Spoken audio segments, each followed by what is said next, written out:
who will win the NFC East. I don't know who's betting on the Giants right now winning the division. That's laughable. Also, people are loving the Dallas Cowboys cheerleaders. Get Sporty. You are from Philly. You are an Yes. Eagles fan. We've talked about that, so we cooked up something special for you.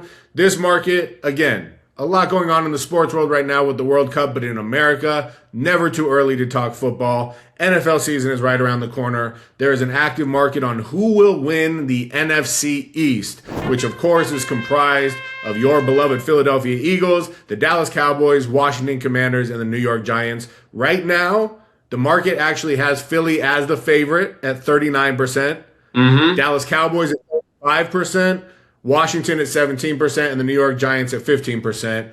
First of all, as an Eagles fan, how are you feeling going into this season? What are your thoughts on who's going to win the NFC East this year? Oh yes, so we're gonna win. You can quote me on that. That's pretty much guaranteed. Dallas, I'm never worried about because they are systemically a bad organization. So even if the players are good, they can't get the best out of them because it's top down. The Commanders are genuinely the other team in the division and actually makes me a little worried. I think the offense looks good. Their defense is getting better. They're young, athletic. They do scare me. And the Giants, I think the 15% is just people that live in and around New York City because I don't know who's betting on the Giants right now winning the division. That's laughable, man. I love the confidence that you have. As a true Philly fan, you just instantly dismiss all the other teams. I will agree with you. The Giants aren't really in the picture for me. Jackson Dart kind of separated the locker room with his political endorsements, and we don't know if Bo Scadaboo will stop eating paint chips for long enough to be an effective runner this season. So I'm taking the Giants out of it. You're scared of Washington, I understand, but they go as Jaden Daniels goes, and he's unfortunately proven to be injury prone, so as electrifying and talented as he is, I just don't know that he's sustainable for 17 regular season games plus the playoffs, so I'm going to take Washington out of it. I do think you're a little quick to write off the Cowboys. They spent 2 high draft picks to improve their defense. They got Caleb Downs and they got Malachi Lawrence to go along with what's supposed to be a top 3 offense, but speaking to your comment about how they're dysfunctional from the top down, you're taking a shot at Jerry Jones. Let me ask you this. I actually have a theory that he's no longer concerned with winning because when they have tumultuous will they, won't they seasons, that leads to box office numbers and big conversations around the Cowboys. And at this point, Jerry Jones feels like he's much more interested in producing reality TV than winning Super Bowls. I couldn't agree more. That's like the best. That is the best take I've heard on the Cowboys. The guy, I think there was a point where he was, but I think he just realized he's like, oh, I make way more money when I'm stirring stuff up. And speaking, that's not at all. By the way, that's not how he thinks. That's not the Eagles' thought process at all. Eagles' thought process is how do we win football games. And go Birds, by the way. Also, the Cowboys suck. I can't. It's funny that the market puts them that high. I guess they are like America's team, right? But America's changing.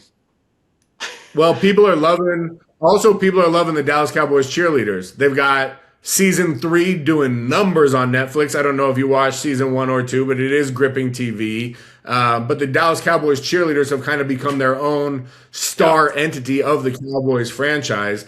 And I was actually having a conversation with my father-in-law, the Knish Master, who was saying that he thinks that other teams should allow the Dallas Cowboys to bring their cheerleaders to the games because it would sell a lot more tickets of just people who want to see the cheerleaders at this point. Let me ask you, as a Philly fan, what would happen to these poor women if the Dallas Cowboys cheerleaders showed up to a Philly game in Philly, a fan base that notoriously threw batteries at Santa? Yeah, I mean, look, I feel like no one hears our side of this story on the whole Santa thing. What is it? He was being annoying, and he was not cheering for the Birds as loud as he should have been. I really do like. I'm not pro violence at all. Certainly not when it relates to sports. That said, do not come to Philadelphia if you're a Cowboys fan. Like, if you're the cheerleaders, definitely don't come to Philadelphia. And if you do, don't wear the uniforms. I mean, batteries at Santa, yeah, you would get some other, you would just get stuff thrown at you. You get things yelled at you. It's not a good idea. And if you're a Cowboys fan, just generally, do not go to the link. Do not go to the link. It's legitimately unsafe. And I'm saying this as someone who does not believe in violence as it relates to sports, but you will get hurt. Like, you actually will get hurt by someone. Do not do that. I don't think anyone does that. I was not expecting you to say we didn't get to hear our side of the Santa incident, and then when you defended Santa, when you painted the picture of what his side was, it was simply that he wasn't cheering loud enough. It wasn't even that he was being a dick. It's just that he wasn't going full-throated go birds in a Santa uniform, and that was enough to get pelted by batteries. So I do agree the Dallas Cowboys cheerleaders would probably be better off not showing up to do thunder on the field of the link. Yeah. So let me ask you this, though. Okay. So just as it pertains to the Eagles, because the NFC East as a division has historically been a division where there's not a lot of repeat title winners. Yeah. Philly has won the last 2 years, so they're two-time defending NFC East champs, but the crown usually switches from season to season, and the Eagles, for themselves, you trade away A.J. Brown, which might be good to get him out of the locker room, but you also just lost a dynamic one receiver. Sirianni is always on the hot seat. If they start off rocky, I could see a coaching change midseason.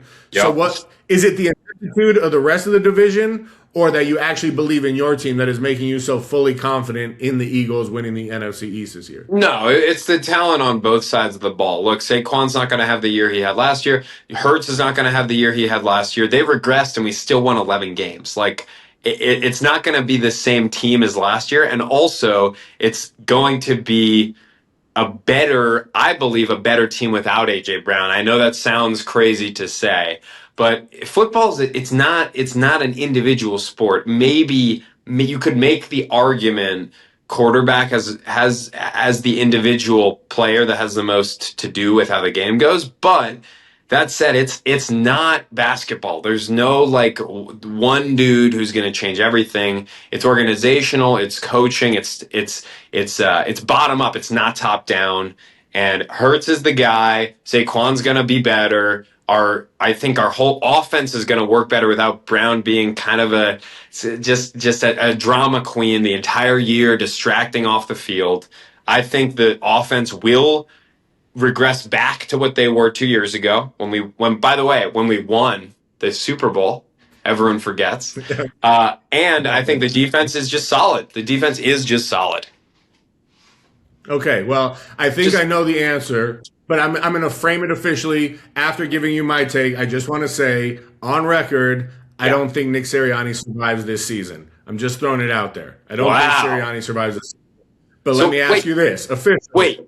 Wait, let me ask you as can I ask you a follow-up to that? How many games do you think the Eagles win this season?